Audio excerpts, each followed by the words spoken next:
안녕하세요. 대한 멘토 신범철입니다. 오늘 알아볼 기업은 대한유화고요. 대한유화에 관련된 이슈는 어떤 것들이 있는지 한번 같이 살펴보도록 하겠습니다.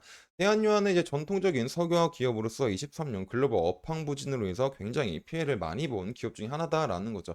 그래서 24년도에는 상황이 조금 나아지지 않을까 기대해 볼 수 있지만 아직까지 이런 흑자 전환에 대해서는 시간이 조금 걸릴 수 있다라는 점입니다. 그래서 이런 부분들이 지연이 되니까 목표 주가가 하락한다라는 이슈도 있고, 또 다른 하나는 대한유화에서 주력 제품 중에 하나인 HDP 같은 경우는 배터리 분리막에 쓰일 수 있기 때문에 2차 전지에 관한 최근 이슈는 어떤 건지도 한번 체크해 보도록 하겠습니다. 대한유는 이제 사업 분야가 석유화학이죠. 근데 이런 석유화학 업종은 코로나 전후로 조금 나눠지게 된다라고 볼 수 있을 것 같습니다. 일단 이제 모든 부분들을 말할 수 없기 때문에 간단하게만 설명하자면 22년도를 살펴보겠습니다. 일단 22년도 상반기에는 코로나19 팬데믹이 어느 정도 조금 완화가 됐었다. 이런 완화를 통해서 전방 산업에 대한 수요가 증가를 했었죠. 근데 이 전에 어떤 일이 있었냐면은 중국 같은 경우는 저렴한 인건비랑 중국 정부의 적극적인 지원을 통해서 지속적으로 석유화학에 대한 공장이 증설했고, 그 물량이 지속적으로 공급이 됐던 시기다. 근데 이때는 중국산 물량뿐만 아니라 국내 업체들에 대한 시설 증설도 완료가 됐었기 때문에 국내 물량도 증가를 했었던 시기죠. 하지만 이 상반기 때까지만 하더라도 어느 정도 수요가 있었기 때문에 상황이 괜찮았을 수도 있지만, 이게 하반기로 넘어가게 된다면 다시 금리 인상이 되게 되면서 경기 침체가 이루어졌고 코로나19가 재확산이 되면서 전방 산업의 수요가 다시 줄어들었다. 그리고 이런 흐름들이 23년까지 쭉 이어지게 되면서 대한유화 같은 석유 업체들이 굉장히 많이 피해를 본 상황이었죠. 그래서 24년도에는 상황이 조금 나아지지 않을까 생각 볼 수 있지만, 또 하나 문제인 홍해 분쟁이 터졌다라는 겁니다. 결국에 이런 홍해 지역 분쟁발로 물류 대란이 있기 때문에 석영 업황 개선이 조금 지연될 수 있다라는 거죠. 결국 이런 홍해 분쟁으로 인해서 유가와 나프타의 가격이 상승하게 되면서 석유 업체에 대한 원가에 대한 부담이 상승했기 때문에 이제 아직까지는 흑자전을 하게 되려면 조금 시간이 걸릴 수 있다라는 점입니다. 근데 이런 홍해 분쟁에 대한 이슈가 조금 풀리게 되면은 긍정적으로 바라볼 수는 있습니다. 그게 어떤 거냐면 앞서 말했듯이 22년도에는 공급이 조금 과잉이 됐었다라고 했었죠. 그리고 이런 공급 과잉은 23년도까지 이어집니다. 그래서 23년도까지 이어지게 되는데 어느 정도 과잉이 됐었냐면은 보통 이런 NCC에 대한 적정 증설량이 있습니다. 이 적정 증설량이 보통 800만 톤으로 잡는데 이 800만 톤을 훨씬 뛰어넘는 1000만 톤, 1200만 톤 정도 이제 생산이 됐었던 거죠.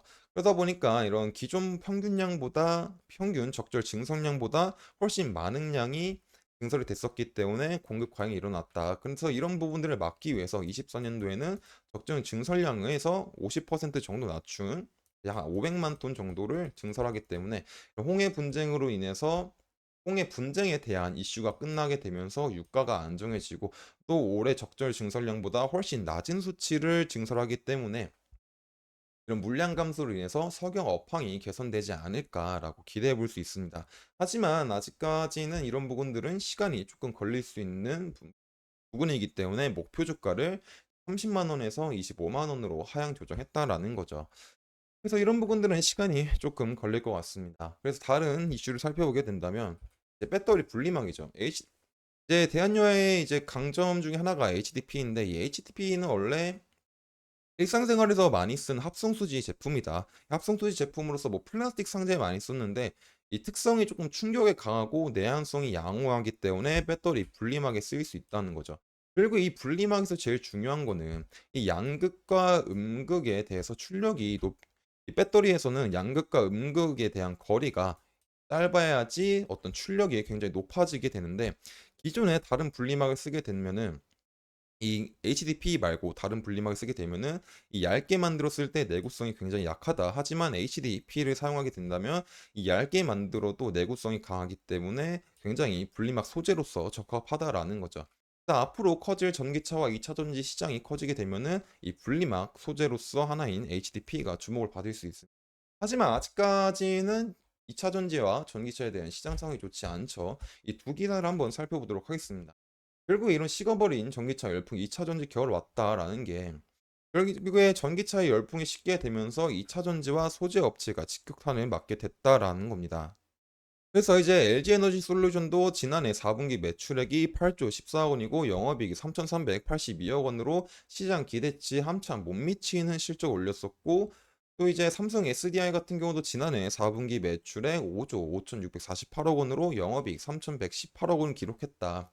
그리고 2022년 대비 거의 한 매출액 부분은 6.7%, 영업이익 부분은 36.5% 정도 줄어들었다라는 거죠.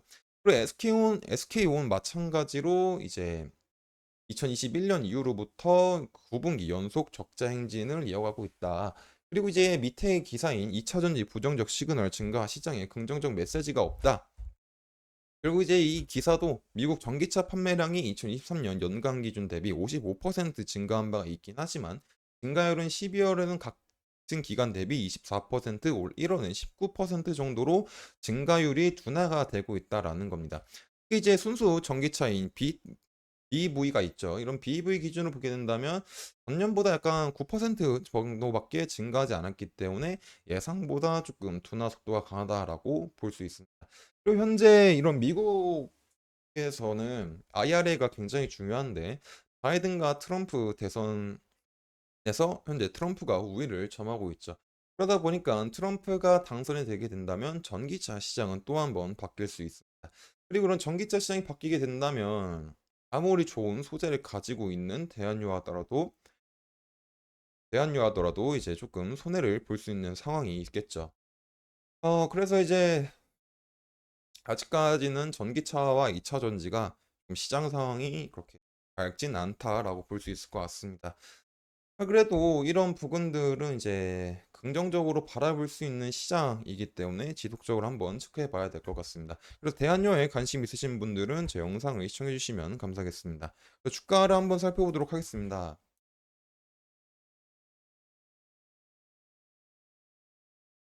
그래서 대한유화 같은 경우는 이제 한 차례 조금 반등이 왔지만, 어, 사실 뭐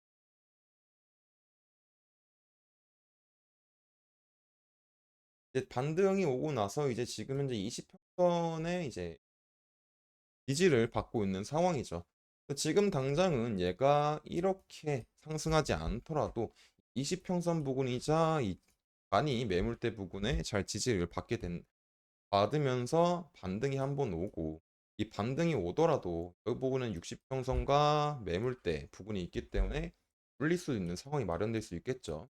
그래서 지금 당장 이렇게 물리더라도 하나의 바닥을 더 만들게 되면서 상승을 하고, 그 다음에 이제 15만 원 부근을 잘 안착한 다음에 거래량이 조금 나와주면서 반등 오게 된다면 다시 이런 고점 부근까지 갈 수도 있지 않을까라고 생각해 볼 수 있을 것 같습니다.